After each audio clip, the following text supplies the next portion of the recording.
Okay, in the last part of the video, we talk about permutation, which is arranging objects when the order of arrangement matters. However, another way of arranging objects when order of arrangement does not matter, it's considered a combination. The word combination is thrown out a lot.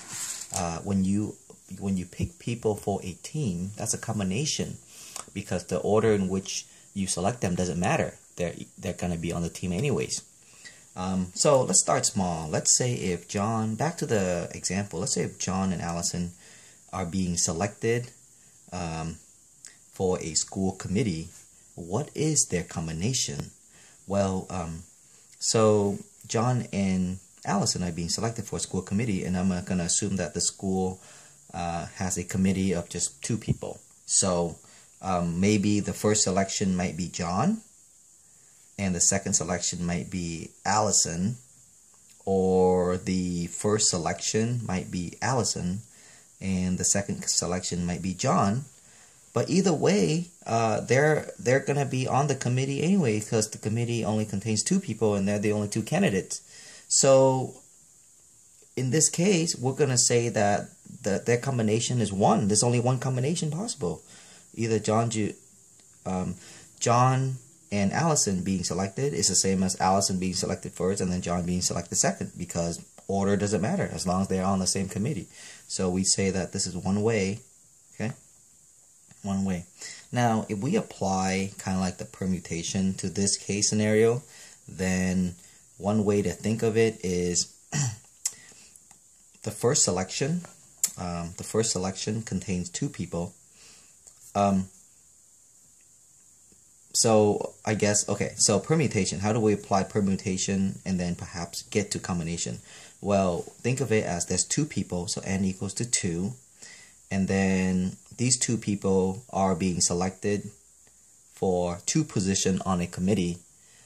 So this, if we go 2p2, then this tells us the number of ways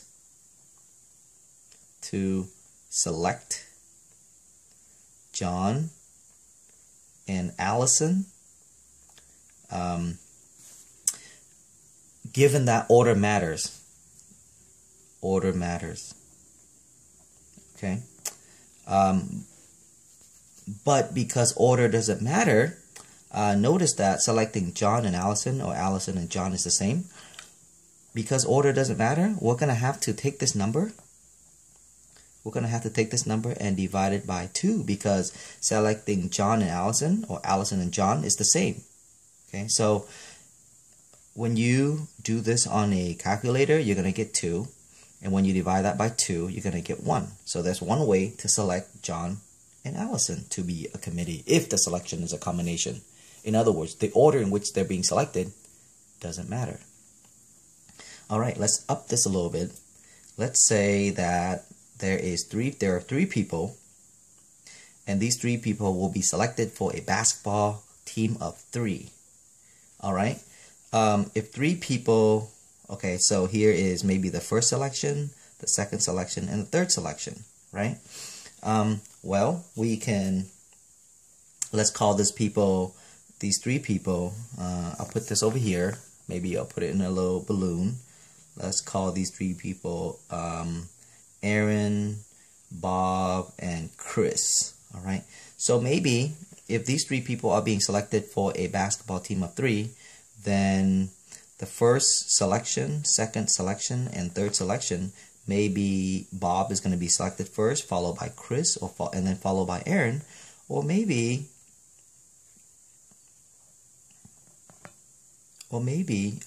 Chris will be selected first, followed by Bob, and then followed by Aaron. Okay, but it doesn't matter. Either way, they're going to be on the same team anyways.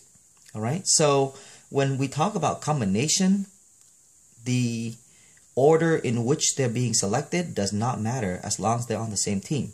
So if these 3 people are going to be selected for a basketball team of 3, then they're going to be on the same team, which means that, you know, when you look at all of these, perhaps maybe Aaron will get selected first, Chris will be selected second, and then Bob will be selected third. These are all just one way. One way. Because in combination, order doesn't matter as long as they're on the same team. So we conclude that there's just one way to do this. All right.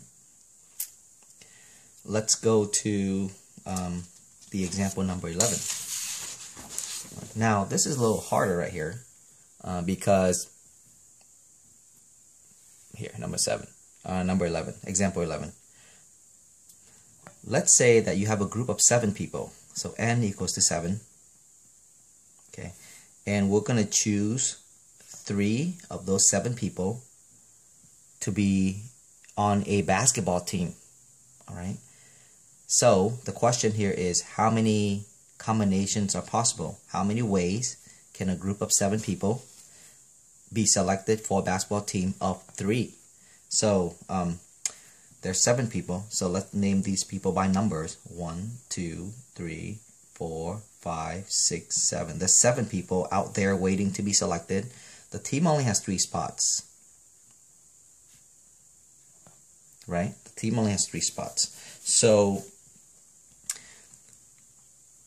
in the first spot, there are 7 ways to select one of these 7 people.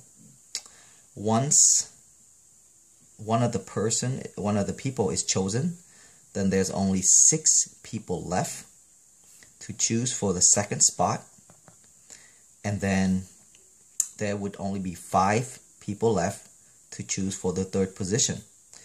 The fundamental counting principle tells us this.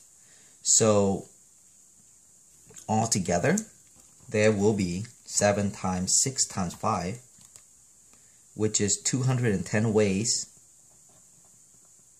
to select